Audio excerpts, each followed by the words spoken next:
बिस्मिल्लाहिर्रहमानिर्रहीम। Question number 3,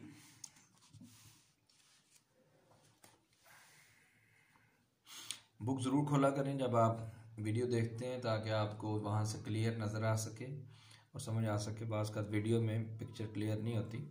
answer commenced business on 1 July 2004 with a capital of ₹20,000। ये उसका opening capital आ गया। तो जब आपको कोई इन्फॉर्मेशन मिलती है तो इससे पता चलता है कि आपने काम को कैसे करना चाहिए। इसका मतलब ये होगा इस क्वेश्चन के अंदर एक स्टेटमेंट ऑफ अफेयर हमें नहीं बनानी पड़ेगी, सिर्फ एक स्टेटमेंट ऑफ अफेयर इस क्वेश्चन के अंदर बनेगी। ये ओपनिंग दे दिया हुआ है तो क्लोजिंग के लिए शायद हमें बनानी पड़े। अभी क्वेश्चन पढ़ते हैं तो पता चलेगा। लेकिन ओपनिंग जब कैपिटल जब दे दिया तो अब ओपनिंग स्टेटमेंट ऑफ अफेयर बनाने की ज़रूरत नहीं है।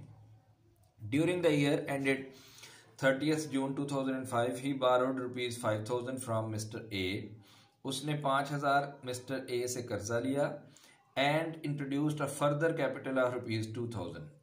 जो उसने कर्जा लिया है अगर तो वो बिजनेस के लिए है तो इसको, जैसे ये बिजनेस का डाटा दिया है तो इसको हम क्लोजिंग बैलेंस शीट के अंदर लायबिलिटी साइड पर शो कर देंगे।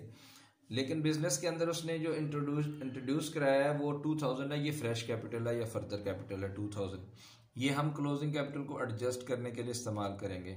ये 5,000 जो ए से लिया है इसको हम क्लोजिंग स्टेटमेंट ऑफ अफेयर के अंदर लायबिलिटी साइड पर लिखेंगे। Furniture worth ₹3,000 was purchase. ये ऊपर देखिएगा, इसमें एक ओपनिंग स्टेटमेंट ऑफ अफेयर ना बनाने की एक वजह ये भी है कि एक नया कारोबार शुरू हुआ है। आंसर कमेंस्ड बिजनेस, कमेंस का मतलब होता है शुरू करना। तो जब नया कारोबार शुरू किया जाता है तो शुरू के वक्त कोई स्टेटमेंट ऑफ अफेयर नहीं होती, पहले साल के आखिर पर स्टेटमेंट ऑफ अफेयर बनती है। फर्नीचर वर्थ ₹3,000 वाज परचेज्ड, ये भी एसेट बन जाएगा। इसको क्लोजिंग स्टेटमेंट ऑफ अफेयर में एसेट साइड पर लिखेंगे। He had drawn from the business a sum of ₹3,000 during the year. पूरे साल के दौरान उसने 3,000 रुपये बिजनेस से निकाले हैं।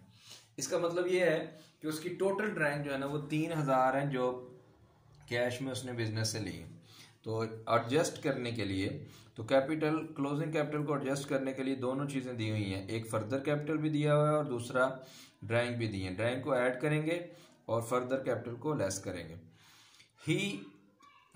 On 30th June 2005 the position was as follows. Cash in hand 450 asset है, क्लोजिंग स्टेटमेंट ऑफ अफेयर में एसेट साइड पर लिखेंगे। कैश एट बैंक एसेट है, क्लोजिंग स्टेटमेंट ऑफ अफेयर में लिखेंगे एसेट साइड पर। सन्डी डेटर्स भी एसेट है, स्टॉक भी एसेट है, बिल्स रिसीवेबल भी एसेट है। 1 2 3 4 5 एसेट दिए हैं, cash in hand, cash at bank. इसी तरतीब से आप लिखिएगा सन्डी डेटर्स, स्टॉक, बिल रिसीवेबल, फिर ऊपर जो फर्नीचर है ये भी लिखिएगा। ये 1 2 3 4 5 ये हो गए। छठा एसेट जो है ना वो फर्नीचर बन जाएगा। और लायबिलिटी साइड पर आएगा सन्डी क्रेडिटर्स। एक लायबिलिटी ये हो गई, एक लायबिलिटी ऊपर आपको बताइए 5,000 जो मिस्टर ए से कर्जा लिया, 2 लायबिलिटीज होगी। Furniture is to be depreciated by 10%। कहता है जब फर्नीचर, क्योंकि शुरू में खरीदा था अब साल पूरा हो गया तो साल के आखिर पर आप क्लोजिंग स्टेटमेंट ऑफ अफेयर बनाएंगे तो 10% उसमें से डेप्रिसिएशन लेस करनी है। यानी ये जो 5,000 का 3,000 का फर्नीचर है इसका आप 10% कैलकुलेट करेंगे। कैलकुलेटर पे 3,000 का 10% कैलकुलेट करेंगे। 3,000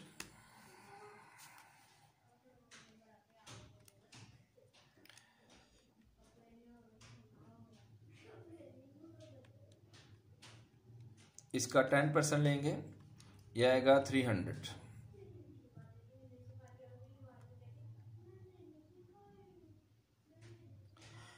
3,000 का 10% लिया तो ये आया है 300। इसको इसमें से लेस कर देना है क्योंकि डेप्रिसिएशन को माइनस किया जाता है एसेट की बुक वैल्यू मालूम करने के लिए। एसरटेन द प्रॉफिट और लॉस। एसरटेन का मतलब होता है पता चलाना, मालूम करना।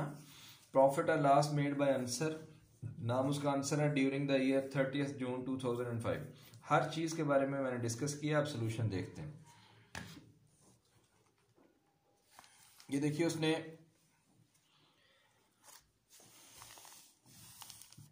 स्टेटमेंट ऑफ अफेयर बनाई है। मिस्टर आंसर नाम लिखा है, statement of affairs, closing date mention की है, एसेट वही तरतीब से cash in hand, cash at bank, debtor, stock, bill receiver, furniture और फर्नीचर में से डेप्रिसिएशन लेस की हुई है 3,000। में से 300, ये आएगा 2700। तो ये 18,500 इस एसेट साइड का टोटल बनता है। इसमें सन्डी क्रेडिटर्स एक लाइबिलिटी ये है, एक लोन फ्रॉम मिस्टर ए 5,000, तो ये 18,500 बना। इस 18,500 में से इधर भी 18,500 लिखकर उसमें से 5,000 ये वाला और 7,500 ये निकाला, तो 12,750 बैलेंसिंग फिगर। बैलेंसिंग फिगर का मतलब ये होता है कि ये अमाउंट गिवन नहीं थी, बल्कि हमने एसेट साइड का टोटल करके वही टोटल इधर लिखा, इसमें से ये जो अमाउंट्स दी हुई हैं ये माइनस की, तो फिर बैलेंस के तौर पर ये अमाउंट आई है, इसको बैलेंसिंग फिगर कहते हैं। तो 12,750 आपके पास ये क्लोजिंग स्टेटमेंट ऑफ अफेयर के ज़रिए से क्लोजिंग कैपिटल आपके पास आ गया। जब क्लोजिंग कैपिटल आ जाएगा, आप लोग इसका स्क्रीनशॉट भी बना सकते हैं। अगर आपको ये पिक्चर क्लियर लग रही है तो आप लोग इसका स्क्रीनशॉट बना सकते हैं। तो इसके बाद जब आपने ये बनाना है स्टेटमेंट ऑफ प्रॉफिट और लॉस, तो नीचे लिखेंगे mister answer statement of profit और loss for the year ended. Closing capital लिखा 12,750, ड्राइंग उसमें 3,000 ऐड की तो 15,750 बना। इस लाइन में कुछ नहीं लिखा, एडिशनल कैपिटल 2,000 माइनस किया, 13,750 उसका क्लोजिंग कैपिटल बना एडजस्ट होने के बाद, जिसमें से जो ओपनिंग कैपिटल है वो माइनस किया, तो आपके पास आ गया 6,250, लेकिन ये माइनस में आ रहा है, तो ये नेगेटिव आ रहा है, तो इसलिए ये लॉस है, ये प्रॉफिट नहीं है। तो इसको आप लोग जो है ना, जब माइनस में आ जाएगा तो इसका लॉस जो है ना वो बदल देंगे, नेट प्रॉफिट के बजाय नेट लॉस लिखेंगे। Thank you very much. इसके बाद एक और क्वेश्चन देखिएगा नेक्स्ट।